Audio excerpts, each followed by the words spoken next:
The calm before the storm for everyone except the Edmonton Oilers and Dallas Stars on a night that felt like it could have been a playoff preview of a series we've seen in consecutive seasons. The Oilers fell flat on their faces yet again at home. Eddie and I will get into it coming up on tonight's single game edition of Locked On NHL Game Night. When that final horn sounds, you know it's time for Locked On NHL Game Night.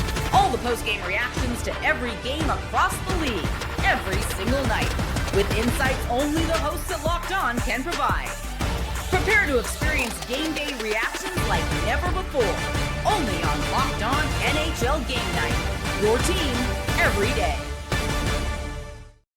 Hockey fans, welcome in. Good evening or good morning, wherever it is you're joining us from, to Locked On NHL Game Night, part of the Locked On Podcast Network, now the #1 sports podcast network, your teams every day. Thanks for making Locked On NHL Game Night your place to get a recap of all the night's action in the NHL. We did have 11 goals tonight.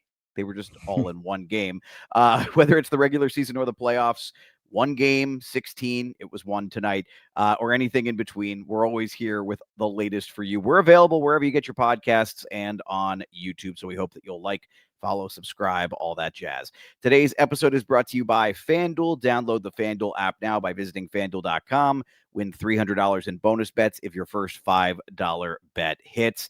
I'm Alex Wiederspiel. I write about hockey for Yardbarker. I am a Rangers fan. I hang here on Locked On NHL Game Night a couple nights a week with Eddie Garcia, the host of Locked On LA Kings. Naturally a Kings fan. I think he enjoyed tonight. Here on Game Night, you can get the latest on all the goals, saves, big moments, and stories. I think that's going to be a big key tonight from the around the league. We'll get a big assist as well from our Locked On local experts this evening. And yeah, one game tonight, Eddie, and I could not have picked a better way for it to go for you.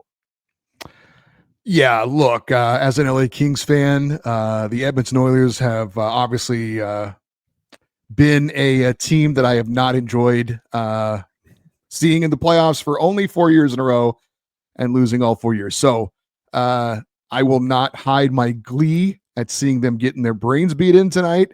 But at the same time, it is very interesting to see a team that obviously has gone to the Stanley Cup Final 2 years in a row and has two of the best, if not the two best players in all of hockey, struggling the way they're struggling so far this year. And this one in particular was really bad. I mean, it wasn't literally over in the first period, but it was over in the first period.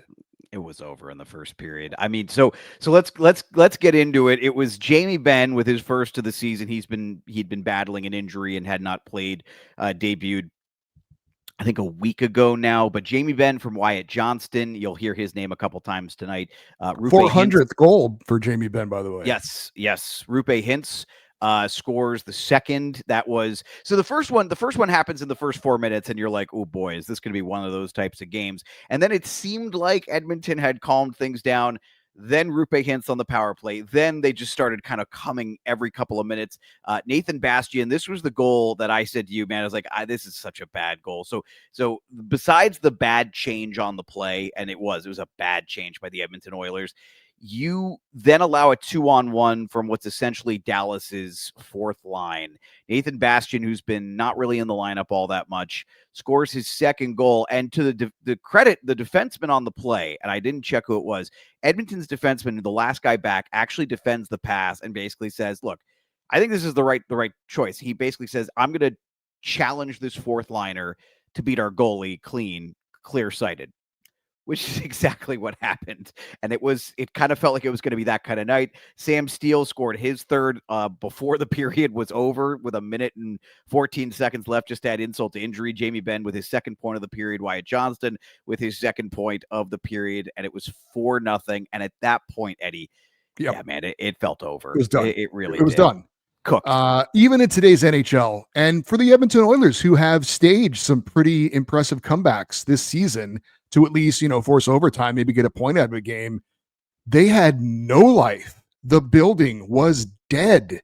There was nothing going on for this team. And I know that they have that cliche, and maybe we only pull it out for games like this, but they just came back from a long road trip, and they always say that first home game back is always tough. Well, this was just horrific. And they, in their last game, they had that big win over Florida, and you thought, okay, maybe this is something that gets them going. But just to say it was an uninspired effort is an understatement. And I texted you at the time and said, what is Chris Knobloch going to do? You got to call a timeout? You going to pull Stuart Skinner? You got to do something.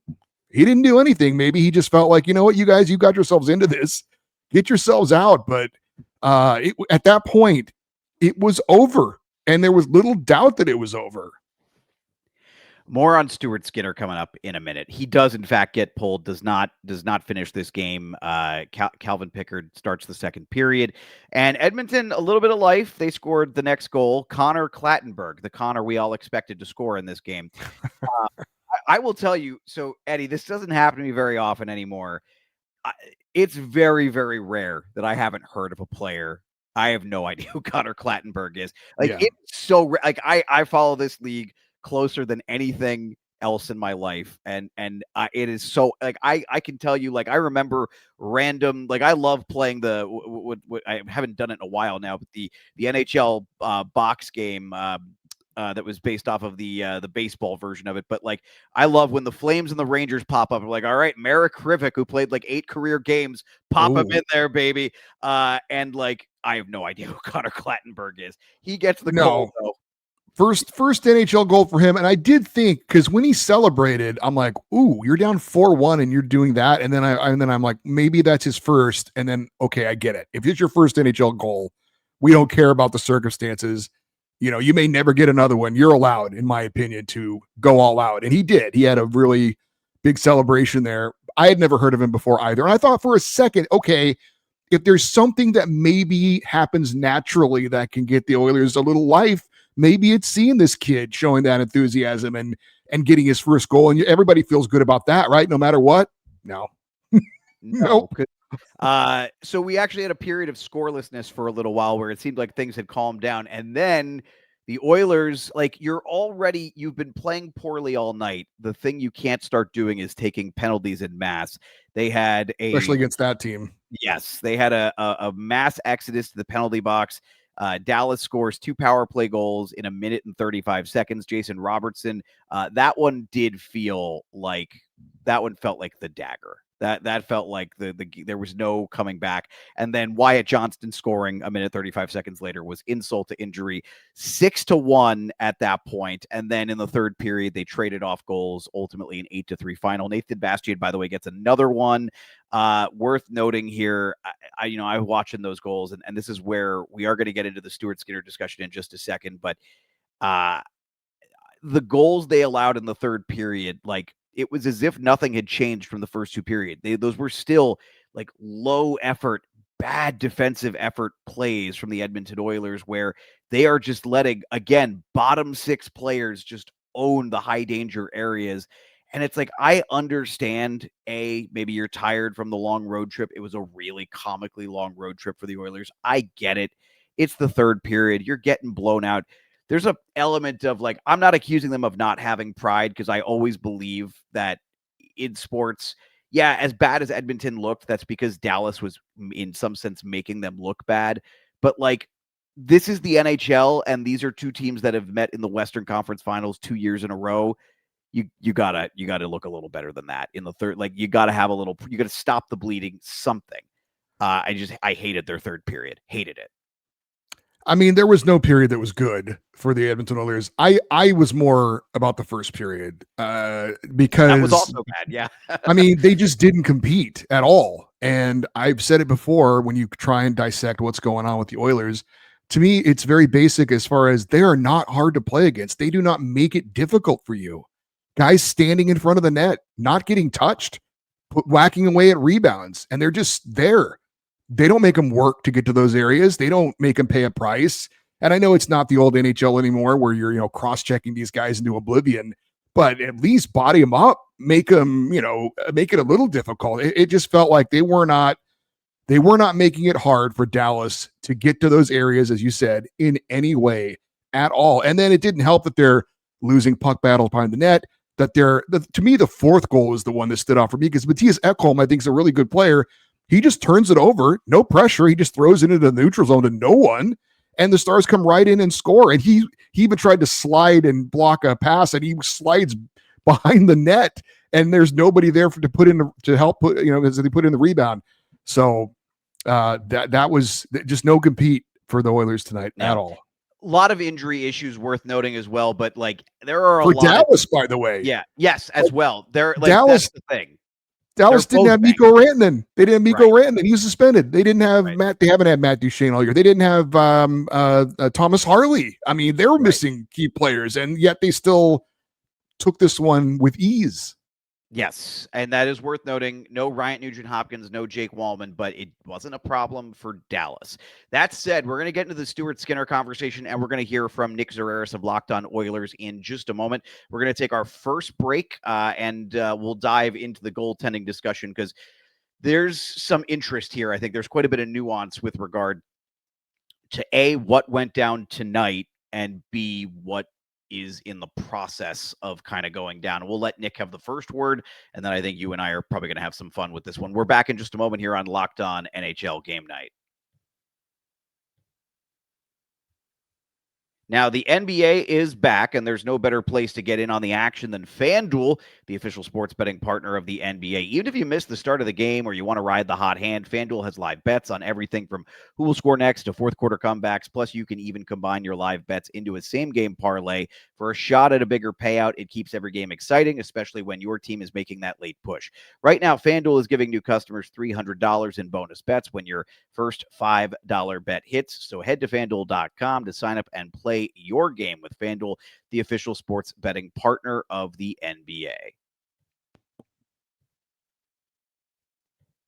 All right, so let's hear from Nick first. Then we're going to jump into this. Nick Zararis, the host of Locked On NHL, or excuse me, Locked On Edmonton Oilers. The Stuart Skinner era in Edmonton is over. It might not be tonight, it might not be tomorrow, but there is no justifiable way in which Edmonton Oilers leadership can look at this team and say, this is acceptable.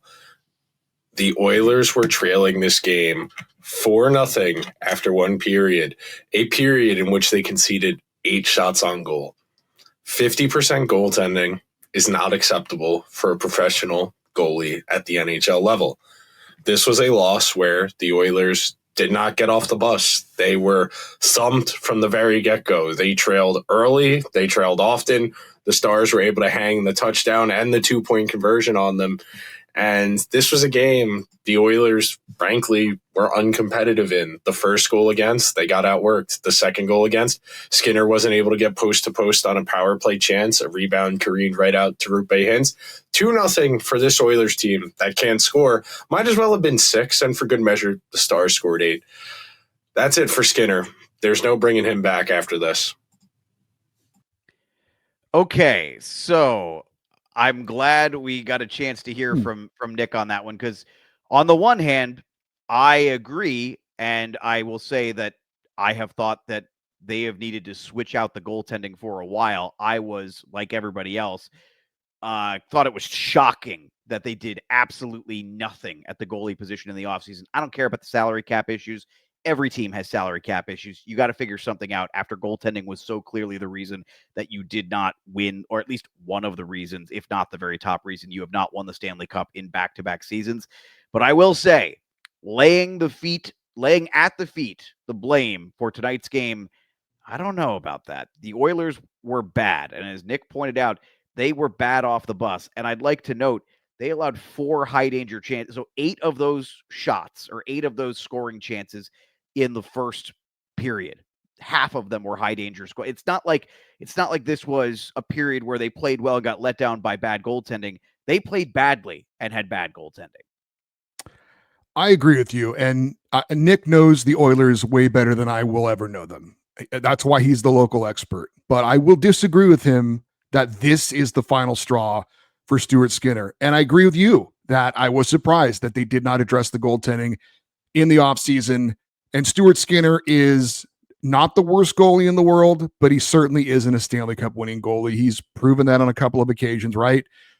But in this game, he had no help. And I will admit I'm very lenient when it comes to goaltenders. I think it's one of the most difficult and demanding positions in all of sports. but I kind of akin it to a quarterback in football. What do you expect the quarterback to do when he has no time to throw the football, when he's getting hit all the time? It's like this with Stuart Skinner. What do you want him to do when no one's playing defense? When these skaters are coming right in on him and getting the high danger opportunities, when guys are able to sit in front of the crease, put in rebounds, when guys are able to just stand in front of the net and, make in his sight lines. I'm not trying to defend Stuart Skinner and saying that he isn't part of the problem, but I am surprised to hear Nick say that this was the straw that, broke the camel's back and that this is the game where it's over for Stuart Skinner. To me, this was way more a team problem than it was a Stuart Skinner problem. Yeah, I think if you look by the numbers, so I wanted to take a little bit of a deep dive on both of these teams, but I think I have a feeling we're going to spend more time on Edmonton because, I mean, this is kind of mind blowing what's happening. And I had a buddy, it's funny, we're going back and forth on this, and a buddy messaged me and he goes, I kind of think this team reminds me a little bit of the Mike Johnston era Penguins right now, which is obviously insulting to a coach who just took this team to back-to-back Stanley Cup finals. But on the other hand, like, there's some validity to this, like the way that they look at the moment. I mean, this is really, I think, as bad as I can remember seeing the Oilers for this extended of a stretch. Remember, we talked about it after, I think it was game 20 or game 21, that their next 20 games, they won 15 out of 20 last season at that point. That is not how this has gone so far. So if you go back these last 5 games, right? So they're up to 25 games played now. They are 1-3-1 in that stretch. So if they're planning on at some point turning this into something real, they haven't done it yet. And if you go back before that win against Florida on the road to end the road trip, they had not won in regulation since October. That was the first regulation win of the month of November for the Edmonton Oilers. Something is very wrong with this team, and it's not just the goaltending. It's a bit of a cop-out, and I think, yeah, goaltending will help, and maybe getting healthy will help, but I'm like legitimately starting to question, are the Oilers still going to be in the race by the time those things happen? Because I don't know if you saw the quote tonight during, I think it was the first intermission. Actually, it would have been during the pregame, but one of the Edmonton Oilers insiders basically said that they're going to sort of make a decision. Stan Bowman's going to make a decision on goaltending based on what occurs over the next month. Do they have a month to wait? I don't know. No, I don't think they do. And with what we've seen in the West and some teams emerging that we really did not think were going to be there, and we almost conceded a spot in the top 3 for sure in the Pacific for the Oilers, they're going to be, at this point, they're struggling to be a wild card team. And part of me is fascinated by this, and part of me is enjoying how crazy this season is in both the East and the West. When you consider that the 2 teams that have gone to the Stanley Cup finals the last 2 years might both miss the playoffs the next season, that's insane. And we'll see. There's still time to go, and maybe Tkachuk gets back for Florida and things turn around. And they're not as bad as the Oilers have been, in my opinion. But just looking at the standings and seeing that is, I would never have believed that if you told me before the season started, this is what's going to be at Thanksgiving. Crazy stuff.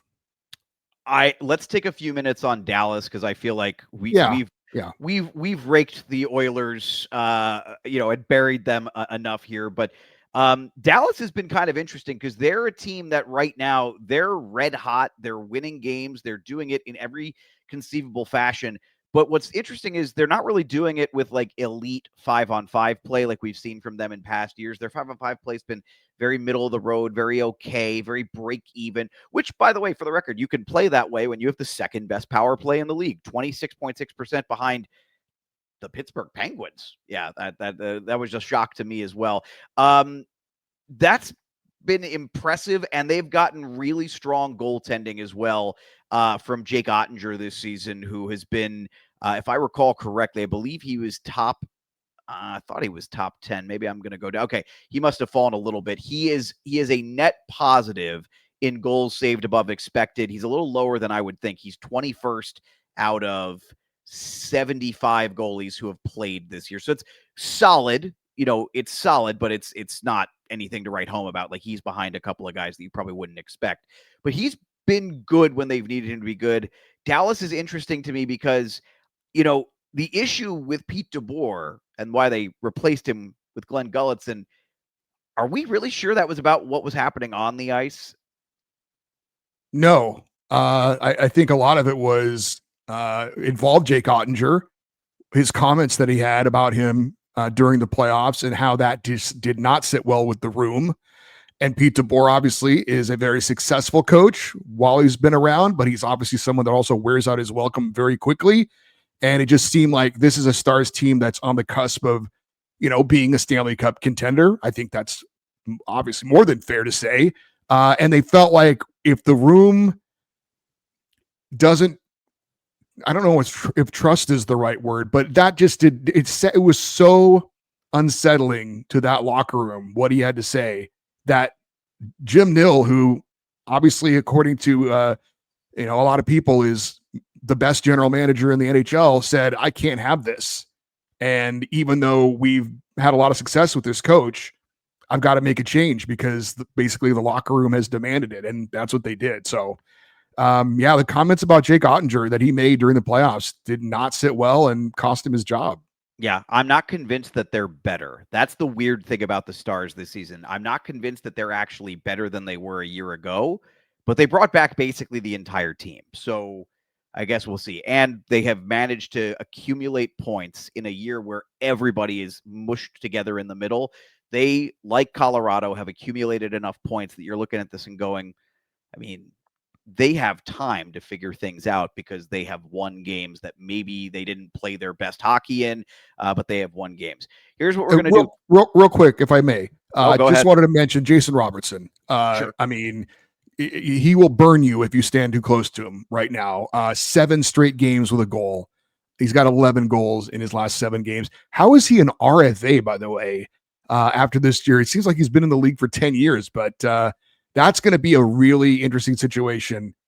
Dallas, I mean, I guess Jim Nill and his Jedi powers will find a way, but they're paying a lot of money to a lot of guys. But Jason Robertson, man, he is making himself a lot of money somewhere, some way. A restricted free agent after this season. I don't know how they can keep him, but man, is he good. So it's funny you say that real quick. I wrote a story on this a couple weeks ago for Yardbarker, and I did the math. It is doable if he comes in around Rantanen's number. It's doable. And if he needs to go a little bit higher, there would be a little bit of roster surgery that they might need to conduct, which is also doable. If he goes much higher than that, if he starts getting into like Draisaitl territory, that's where things get, I think, particularly interesting. We'll be paying close attention to that. All right, let's take a break. We've got a fun game coming back. We're going to play a little trade deadline game with tonight's teams, but we're going to limit the partners to 3 teams specifically. You probably, if you watch the show regularly, you probably know the 3 teams I'm referring to. We're back here in just a moment on Locked On NHL Game Night. Hockey season is raging, and nothing beats being in the arena for those opening games, unless right now you're an Oilers fan, which I get it. You don't want to see them at home, nor do Ranger fans for that matter. But let's be real. Getting tickets can be a total headache between waiting in queues, surprise fees, prices that jump right before checkout. It is easy to get frustrated when all you want to do is just cheer on your favorite team. Now, that's where Game Time comes in, the app that gives fans the advantage. It's your ultimate life hack for scoring amazing NHL tickets, fast and easy and stress-free. I love that what you see is what you pay. There are no hidden fees at checkout. I can see exactly what my view looks like before I buy the tickets with the in-app seat view feature. Incredible. Especially like if you're, before Utah was renovated and you wanted to make sure you weren't at an obstructed sight line, you would want to use that. Now they've renovated the arena, so that's not an issue anymore. But the zone deals are a huge game changer as well. You pick the section, Game Time will pick your seats. You save big. You can find tickets for under $25. You just got to look closely. Take the guesswork out of buying NHL tickets with Game Time. Download the Game Time app, create an account, and use the code LOCKEDONNHL for $20 off your first purchase. Terms do apply. That's code LOCKEDONNHL for $20 off. Swipe, tap, ticket, go. Okay, Eddie, so here's the premise of the game. There are 3 teams who have been hotly rumored to be in some form of the trade market right now.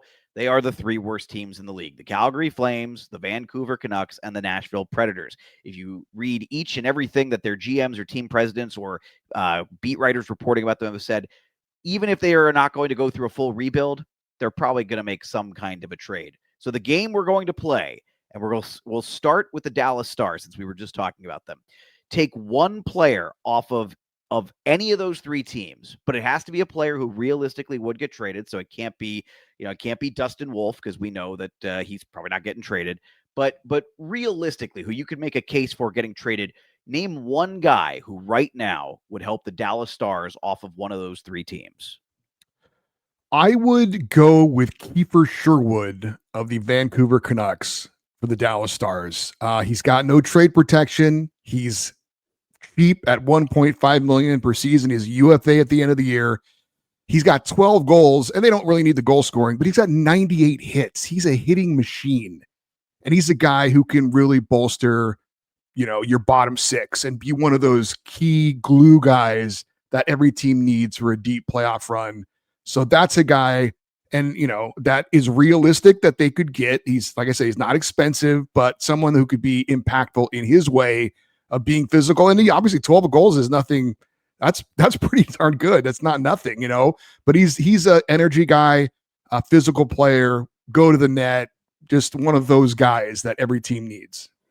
Okay, so the guy I'm going to pick, I don't know if it's realistic from a salary cap perspective, but if it would be doable, let's reunite Ryan O'Reilly and Matt Duchene at the end of their careers. Let's reunite them on the Dallas Stars and see if we can get them the cup win Colorado didn't get when those guys were together, because it boggles the mind that two players so good were in Colorado and they were so bad as a team at that time. Yeah, I don't know if that one's realistic or not, but just because of the salary cap, just because he has no trade protection. That's true. Yeah. I just don't. I don't think they can make it work salary cap wise. But yeah, Nashville's, $4.5 million is not, for Ryan O'Reilly is certainly. I mean, anybody would be willing to pay that. It's so tight for Dallas, at this point. Yeah, maybe if you can get Nashville to eat half the contract, maybe you find a way to make it work. All right, here's the fun one. I know I love my train wrecks, man. I love it. Who, and again, Dustin Wolf is not an option here. Who can help the Edmonton Oilers? I do have a take on this one, but I'm curious to hear you pick one player off of these three rosters. Who was the one person who would right now help the Edmonton Oilers? Well, I mean, of course, a Ryan O'Reilly or a Nazem Kadri, those kind of guys could certainly help. But I'm looking a little more realistic. I think they need help on defense.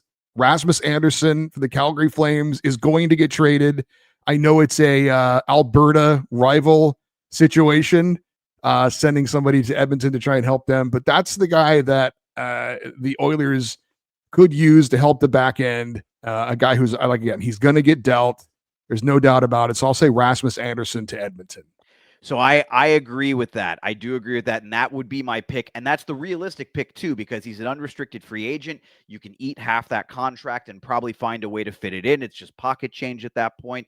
But I want to go with one that I just don't think can happen from a cap perspective, and because he's got trade protection and because Vancouver just signed him. But this should give, or like a year ago, but this should give you an example of how ridiculous Canucks management has been. And I have a lot of respect for Jim Rutherford, but this has been a rough stretch for him in Vancouver. Bring Jake DeBrusk home to his hometown of Edmonton. Do it. That's where Louis DeBrusk was playing. I believe he was still playing in Edmonton when he was broadcasting the game tonight. Yeah. Yes. Bring Jake DeBrusk home. I don't think it's actually doable, but the Oilers clearly need a guy who not only has sandpaper, but actually also has the skill to back it up.